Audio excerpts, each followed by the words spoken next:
নমস্কার বন্ধুরা, welcome to learning Cape. চলে এসেছি নতুন একটা ভিডিও নিয়ে।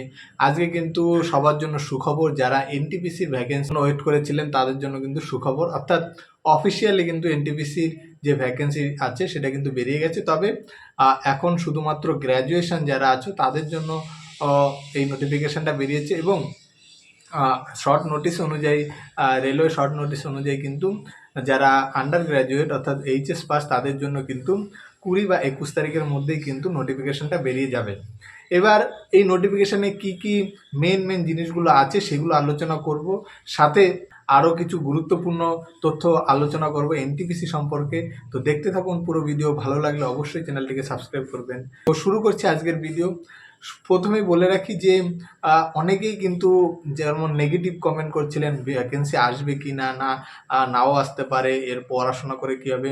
জন্যই বলে রাখছি যে কেন্দ্র সরকারের পরীক্ষায় কিন্তু ওরা যে ক্যালেন্ডার অনুযায়ী দেয় সেটা যদি নাও মেনটেন করতে পারে, অর্থাৎ তার 1 মাস বা 2 মাসের মধ্যে কিন্তু হয়ে যায়, রাজ্য সরকারের মতো এটাকে কিন্তু ভাবলে হবে না। এটা কিন্তু ওদের টাইম অনুযায়ী বা টাইম যেটা দেবে তার থেকে একটু পরে, অর্থাৎ 1 বা 2 মাসের মধ্যে কিন্তু বেরিয়ে যায় এবং পরীক্ষাও কিন্তু সময় মতো হয়ে যাবে এবং জয়েনিংও হয়ে যাবে। যারা ভাববেন এবং নেগেটিভ কমেন্ট, যাদের নেগেটিভ কমেন্ট নয় নেগেটিভ মেন্টালিটি থাকবে তারা কিন্তু চাকরি পেতে একটু অসুবিধা হবে। এখনই যদি বলে রাখি, আমি প্রায় 6 মাস আগের থেকেই বলছি যে এনটিপিসির কিন্তু ভ্যাকেন্সি আসছে এবং পড়াশোনাটা তোমরা ঠিকঠাক চালাও, অন্যদিকে বেশি নজর দিও না যে ভ্যাকেন্সি কবে আসবে কী আসবে। তো ভ্যাকেন্সি যথারীতি চলে আসলো। যারা ভ্যাকেন্সি কবে আসবে সেই আশায় বসেছিলেন তারা কিন্তু এখন গিয়ে যে এই 6 মাস ধরে যারা পড়াশোনা করছে তারা কিন্তু কম্পিটিশনে পারবেন না। তো এবার যেহেতু এনটিপিসির ভ্যাকেন্সি অনেকটাই কম, তো সেই অনুযায়ী একটা একদম ফ্রেশ ক্যান্ডিডেট যে এখন আজকের থেকে পড়াশোনা শুরু করবে তার কিন্তু পাওয়ার চান্সটা অনেকটাই কমে যাবে এবং এই ফ্রেশ ক্যান্ডিডেটটা যদি 6 মাস আগের থেকে নিজের বেস্ট দিয়ে পড়াশোনা করতো বা যারা করছে তাদের কিন্তু পাওয়ার চান্সটা কিন্তু অনেকই বেশি। তো এমন নয় যে আজকের থেকে পড়াশোনা করলে পাবে না, এটাও ভুল। অবশ্যই যদি তুমি ডবল হার্ডওয়ার্ক করো, যদি প্রচুর পরিশ্রম করো, অবশ্যই তোমার পাওয়ার চান্স থাকবে। তবে আবারও বলছি, এখন ফর্ম ফিল আপ হবে, এরপরে তোমাদের মনে হবে কবে পরীক্ষা হবে, এইসব নিয়ে ভাবতে থাকবে। তো ভাবার কিছু নেই, শুধু তোমার পারফরমেন্স করে যাওয়া উচিত। আমি প্রতিটা ভিডিওতে বলি, এইবারও বলছি যে ভ্যাকেন্সি বেরোনো, পরীক্ষা না, এগুলো আমাদের হাতে নেই। এইগুলো যাদের হাতে আছে এবং যাদের কাজ তারা ঠিক টাইম মতো বা একটু দেরি হলেও তারা করে নেবে, কিন্তু আমাদের কাজ হচ্ছে পারফরমেন্স করা। আমরা ভালো করে পারফরমেন্স না করতে পারলে কিন্তু পরীক্ষা টাইম মতো হোক আর বা দেরি করে হোক, কিন্তু আমাদের কিন্তু কোনো কাজে আসবে না। তো টাইম মতো পড়াশোনা করাটা এবং হার্ডওয়ার্ক করে যাওয়াটাই হচ্ছে একটা স্টুডেন্টের প্রধান কাজ। তো এনটিপিসির ভ্যাকেন্সি যে নোটিফিকেশানটা আছে সেটা অনুযায়ী কিন্তু 14 তারিখ অর্থাৎ কাল থেকে পরের মাসের 13 তারিখ পর্যন্ত কিন্তু অলরেডি কিন্তু মানে ফর্ম ফিল আপ শুরু হয়ে যাবে, অর্থাৎ 14 তারিখ থেকে পরের মাসের 13 তারিখ, অর্থাৎ প্রায় 1 মাসের মতো সময় দেওয়া হয়েছে। যারা নতুন ক্যান্ডিডেট আছো বা যারা পুরনো ক্যান্ডিডেট আছো তারা কিন্তু প্রথমের দিকে ফর্ম ফিল আপটা না করলে আমার মনে হয় বেটার হয়, যেহেতু এই বছর কিন্তু অনেক কম সিট। তো কম সিটে কিন্তু একটু বুঝে শুনে ফর্ম ফিল আপ না করলে কিন্তু একটু বুঝে শুনে ফর্ম ফিল আপ না করলে কিন্তু অনেকটাই কিন্তু তোমাদের পরে গিয়ে কিন্তু আফসোস করতে হবে। কারণ এর সবচেয়ে বড় কারণ হচ্ছে রেলওয়ের কিন্তু জোন ওয়াইজ কাট অফ হয়, অর্থাৎ তুমি কোন জোনে ফর্ম ফিল আপ করছো সেই অনুযায়ী তোমার কাট অফ হবে। অর্থাৎ তোমরা যদি 1 সপ্তাহ বা 2 সপ্তাহ একটু হোল্ড করে যাও, তোমরা বুঝতে পারবে, ইউটিউব বা অন্যান্য মাধ্যম থেকেই তোমরা বুঝতে পারবে যে কোন জোনে ফর্ম ফিল আপ বেশি হচ্ছে। অর্থাৎ এমন নয় যে একজনে ভ্যাকেন্সি বেশি বলে সেই জন্যে সবাই ফর্ম ফিল আপ করে দিলাম, সেরকম নয়। হ্যাঁ, তুমি যদি ফিক্স থাকো যে তোমার বাড়ির আশেপাশেই ফর্ম ফিল আপ করবে, দূরে কোথাও যাবে না, তাহলে অবশ্যই তুমি প্রথমে বা লাস্টে যে কোনো সময় তুমি ফর্ম ফিল আপ করে নিতে পারো, সেটাতে কোনো অসুবিধা নেই। কিন্তু তোমার যদি টার্গেট থাকে যে আমার একটা চাকরি পেতেই হবে যে করেই হোক আর যে কোনো জায়গায় হোক, তাহলে তুমি একটু হোল্ড করে যাবে এবং 2 সপ্তাহ পরে কিন্তু বা 1 সপ্তাহ বা 2 সপ্তাহের মধ্যে কিন্তু তুমি কিন্তু তোমার কাছে ডেটা চলে আসবে যে কোন জোনে বেশি ফর্ম ফিল আপ হচ্ছে এবং কোন জোনে কম ফর্ম ফিল আপ হচ্ছে। তো ও কোথায় বেশি হচ্ছে কোথায় কম হচ্ছে সেটা দেখে একটুখানি ব্যালেন্স করে যদি তোমরা ফর্ম ফিল আপটা করতে পারো, তাহলে কিন্তু তোমাদের কিন্তু অনেকটাই উপকার হবে চাকরি পাওয়ার ক্ষেত্রে। এই বিষয়ে কোথায় ফর্ম ফিল আপ করবে না করবে আমি পরে আরেকটা ভিডিওতে ডিটেলস তোমাদের জানিয়ে দেবো এই এক সপ্তাহের মধ্যেই। তো তোমরা ওয়েট করো যারা একদম নতুন আছো এবং যারা চাও যে আমাদের একটা চাকরি হলেই হবে। সিলেবাসটা আছে, সিলেবাসটা কিন্তু কোনো রকম চেঞ্জ হয়নি, সিলেবাসটা সেম আছে। অর্থাৎ CBT 1 হবে 100 নাম্বারের, যার মধ্যে 30 নাম্বার জিআই এবং 30 নাম্বার ম্যাথ এবং 40 নাম্বার কিন্তু জিকে থাকবে। এবং CBT 2 ওইটাই পাশ করলে CBT 2 হবে। কিন্তু আগের বছর যখন আমাদের সময় হয়েছিল NTPC তখন কিন্তু প্রথমে কিন্তু বলা হয়েছিল 15 গুণ পাশ করাবে, কিন্তু ওরা 15 গুণ পাশ করানি, প্রথমে 10 গুণ পাশ করিয়েছিল।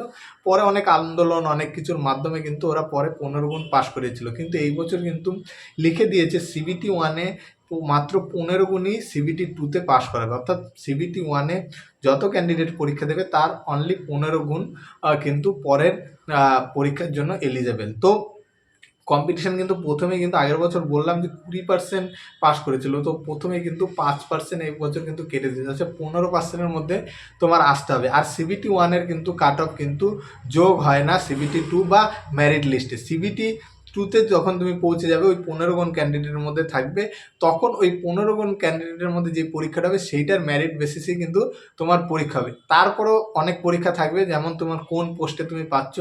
সাপোজ যদি ধরে নিই তুমি জুনিয়র অ্যাকাউন্ট ক্লার্ক বা জুনিয়র ক্লার্ক সিনিয়র ক্লার্কের যদি পাও, তাহলে কিন্তু তোমার তারপরে টাইপিং টেস্ট দিতে হবে। আর টাইপিং টেস্টে 10 মিনিটে 1500টা স্ট্রোক তোমাকে টাইপ করতে হবে। এছাড়া যদি স্টেশন মাস্টারে পাও তাহলে কিন্তু তোমাকে কিন্তু এরপরে গিয়ে একটা সাইকো টেস্ট দিতে হবে। শুধু কমার্শিয়াল যে টিকিট ক্লার্কটা আছে সেই টিকিট ক্লার্ককে কিন্তু তোমার কিন্তু কোনো ধরনের পরে গিয়ে পরীক্ষা দিতে হয় না। অর্থাৎ CBT 2 এর পরে কিন্তু ডাইরেক্ট কিন্তু জয়েনিং হয়ে যায়। আর কমার্শিয়াল কাম টিকিট ক্লার্ক অর্থাৎ TTTC এগুলো কি করে হবে, এগুলো কিন্তু সব এই NTPC পরীক্ষার মাধ্যমেই কিন্তু হবে। যদি এই বিষয়ে জানতে চাও আমার ভিডিওর লিঙ্কে চলে যাও, সেখানে কিন্তু ডিটেলসে CCTC অর্থাৎ TTTC কি করে হওয়া যায় আর সেগুলো কিন্তু ডিটেলসে ওই ভিডিওতে বলা আছে।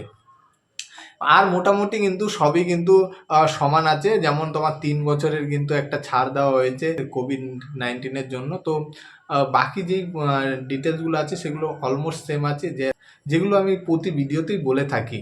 তো সেগুলো নিয়ে অত আলোচনা করে লাভ নেই। তো NTPC-তে মূলত যে কোশ্চেনগুলো থাকে যে কোন বইগুলো পড়বো, এখনও যারা এই মেন্টালিটিতে আছো যে বই পড়তেই পারোনি, এতদিন ধরে ভিডিও বানাচ্ছি বই নিয়ে, তাদের কোন বই পড়বো এখনও বই কিনতে পারোনি, তাদের কিন্তু পরীক্ষা অর্থাৎ চাকরি পেতে কিন্তু সত্যি খুব কষ্ট হয়ে যাবে যদি তোমরা খুব হার্ডওয়ার্ক না করো। অর্থাৎ তোমার নিজের এক্সপেক্টেড চাইতে বেশি যদি তুমি হার্ডওয়ার্ক না করো, NTPC চাকরি কিন্তু হবে না। এটা কিন্তু এরকম নয় যে আমাদের অন্য চাকরির মতো। NTPCর চাকরিটা কিন্তু কম্পিটিশনটা অনেক বেশি। কারণ অনেক বেশি থাকার কারণ কি আছে, কারণ আমরা যদি যে কোনো টেকনিশিয়ান পরীক্ষায় যাই, টেকনিশিয়ান ডিগ্রিটা কিছু পার্সেন্ট লোকের থাকে, অর্থাৎ সবার কিন্তু টেকনিশিয়ান ডিগ্রিটা থাকে না, যার ফলে প্রথমে কিন্তু অনেক লোক কিন্তু ফর্ম ফিল আপই করতে পারে না। এছাড়াও যেইগুলো ডিফেন্সের পরীক্ষা সেগুলোতে কিন্তু একটা দৌড় বা ফিজিক্যাল থাকে, সেগুলোতে কিন্তু অনেক যারা পরীক্ষাতে আছে হাইটে হয় না বা দৌড় পারে না বলে ফর্ম ফিল আপ করে না। কিন্তু এই NTPC চাকরিটাতে কিন্তু এমন একটা পরীক্ষা যেটাই কিন্তু সব ধরনের ক্যান্ডিডেট অর্থাৎ টেকনিক্যাল নন টেকনিক্যাল সব ক্যান্ডিডেট কিন্তু ফর্ম ফিল আপ করে, যার জন্য এর কম্পিটিশানটা খুব হাই হয়। অর্থাৎ এর যে কোনো একটা পোস্ট তোমার পেতে গেলে কিন্তু খুব বেশি পরিশ্রম করতে হবে, এরকম নয় কোনো পোস্ট তুমি সহজে পেয়ে যাবে। যে কোনো জন্যই তুমি যদি পাও চাকরি, সেই জন্যই কিন্তু তোমাকে কিন্তু কঠোর পরিশ্রম করেই পেতে হবে। যে NTPC যে চাকরিটা কেন এটা এত সুইটেবল, আমি তোমাদের যদি একটু কম্পেয়ার করে বলি, আমাদের রাজ্য সরকারের যে কোনো একটা চাকরি ধরে নাও, অর্থাৎ WBCS বা সবচেয়ে হাই লেভেলে যে চাকরিগুলো হয় WBCS এর যে কোনো একটা লেভেলে তুমি যদি ধরে নাও, সেটা স্যালারি আর এটা স্যালারি কিন্তু অলমোস্ট সেম। অর্থাৎ কিছুদিন বাদে কিন্তু ওই WBCS ওর চাইতে তোমার স্যালারি অনেক বেশি হয়ে যাবে যদি তুমি লেভেল 5 বা লেভেল 6-এ কিন্তু জয়েন করো। কিছুদিন পরে অর্থাৎ একটা বা দুটো প্রমোশনের পরে দেখবে 5 বছর পরে তোমার আরও যা WBCS পাচ্ছে তার মধ্যে কিন্তু স্যালারিরও একটা হিউজ ডিফারেন্স চলে আসে, যার ফলে কিন্তু বর্তমান দিনে যেভাবে দ্রব্যমূল্য বৃদ্ধি পাচ্ছে টাকার জিনিসটা কিন্তু একটা ভীষণ ভ্যারি করে। তো একটা খুবই ভালো এবং সুইটেবল চাকরি। তো আশা করা যায় তোমরা ভালো করে এতদিন যেহেতু আমি অনেক নানান ভিডিও দিয়ে বলেছি তোমাদের নানানভাবে, তো আশা করা যায় যে তোমরা পারবে এই বছর কিন্তু ভালো করে পড়াশোনা করো। আর এনটিপিসি সম্পর্কে আমি যেহেতু বই, কারেন্ট অ্যাফেয়ার্স, ম্যাথ সব নিয়ে ভিডিও বানাচ্ছি। আরও ভালো করে যদি ভিডিও তুমি চাও, যে আরও ডিপলি ভিডিও চাও, তাহলে অবশ্যই কমেন্ট বক্সে কমেন্ট করো। আমি কিন্তু প্রতিটা বিষয় নিয়ে একদম ডিপলি ভিডিও দেবো তোমাদের, যদি তোমাদের কোনো কাজে আসে। তো দেখা হবে অন্য ভিডিওতে। ভালো থাকবে। ধন্যবাদ।